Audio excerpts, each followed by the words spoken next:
وياك راح نشتغل وياك على الساعة. مأجر بلياني؟ ابن امتحانات جاية وعندي كوم وناس. من انا راح اشغل هسه صار كابتن. العداد شنو؟ صار كابتن.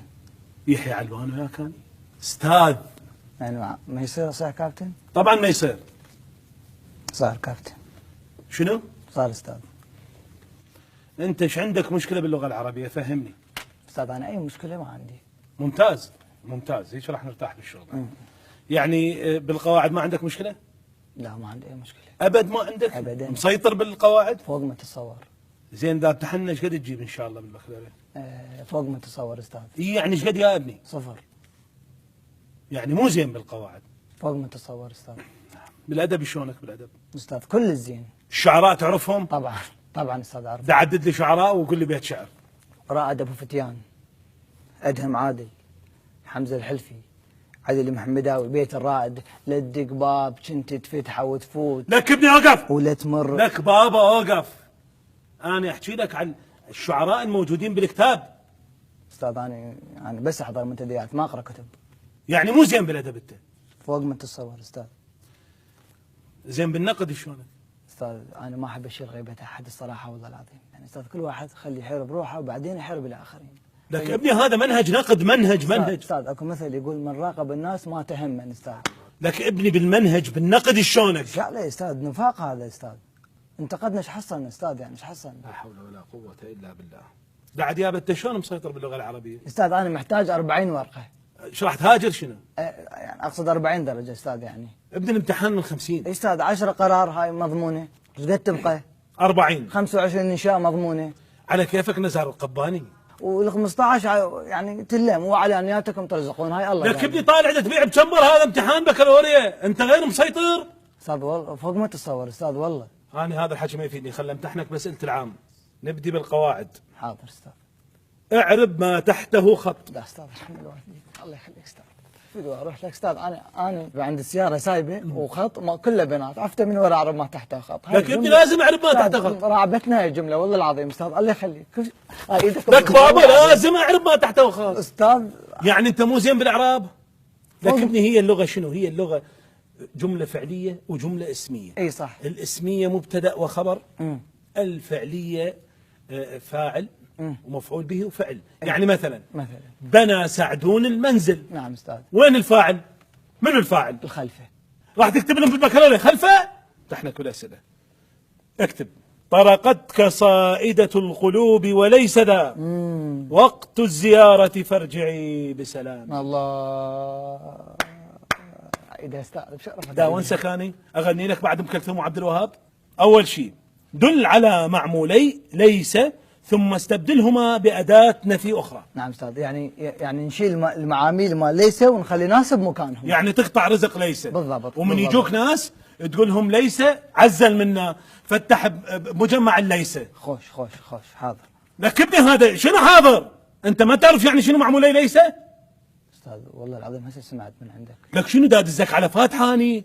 أستاذ ما حد قايل لي. عوف القواعد بابا، عوف القواعد. الأدب.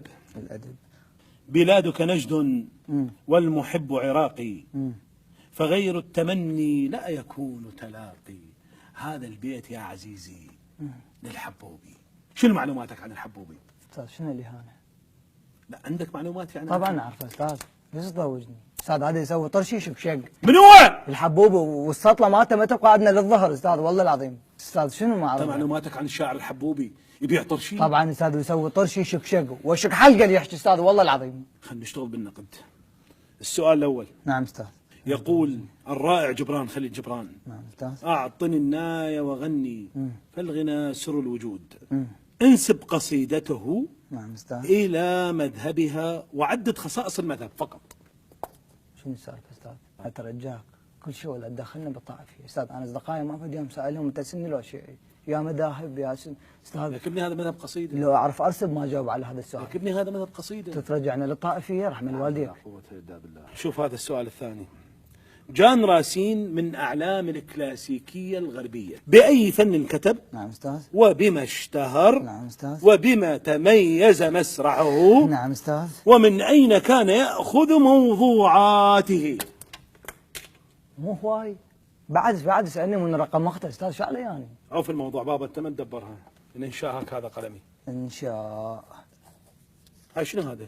الإنشاء كتب؟ هذا راح تجيب لي 25؟ غير بنهايته تاء من الربط. لا كتب لي إنشاء بالهمزة بالأخير، بالهمزة بالأخير. راح يجيك موضوع عام وموضوع خاص بالوطن أكيد. فأنت لازم تحضر كلائش على الوطن. أنا محضر ومضبط عافية. يعني لا تخاف. العراق بلد الحضارات، توجد فيه 18 محافظة أستاذ يتكونون من أشياء عظيمة مثلا، وسقطت واحدة من عندهم في الموصل فبقت الآخرين، فكل محافظة تتكلم اللغة الأخرى. فمثلا النجفي يتكلم اللغة النجفية، البصراوي يتكلم اللغة البصراوية، الكردي يتكلم اللغة الكردية، البغدادي يتكلم لك ما راح تعدد المحافظات كلها. كافي. اعبر وراها. شنو المضمون اللي راح تكتبه؟ لازم احنا ليش حابين العراق؟ ليش نريد نبقى بالعراق؟ لازم تخلي لك مضامين. استاذ يعني احكي على الاصدقاء مثلا. نعم استاذ.